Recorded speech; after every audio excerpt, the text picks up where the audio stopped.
Hey, Dr. Kurt Steele here. Got an interesting question today from a client. She has some turnover. She's lost a couple of people. First of all, the whole point of my book, and this is why we have started working together, is what I told her today is we want to build, first of all, a team and then also a culture where they get to come to work. They don't have to come to work.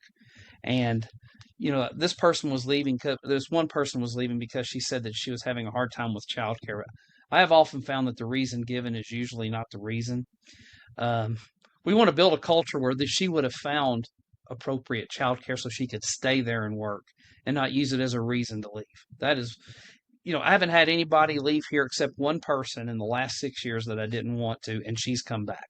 So I'm very, very proud of that. And I've worked very hard on building that culture here. And I do that by simply listening to my team.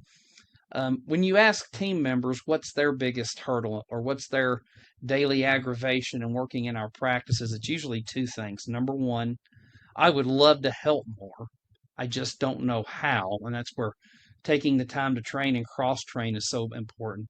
And number two, I wish they would listen to me because I have a lot of great ideas and I spend as much time in this practice as they do. And oftentimes I spend more time with the patients. So what I told her she said, I didn't know how we were going to get through the day because we were we had two people leave us and another couple on vacation. And I called her at the end of the day and she says, it didn't go that bad. And, it got me to thinking you're short like four team members than you normally are. And yet you made it through the day and it wasn't terrible. So the question I told her to pose to her team is instead of just hiring four people, put them together in a meeting, do something like the culture transformation guide, use a similar tactic and ask them, and share it with them, share the numbers with them. Say, I can only spend so much on staff. We do have a budget, and the less people that we can do that with, the more I can pay you per person. So do we need to hire four more people? Can we cross train and become more efficient and do with 8 people instead of 10 people?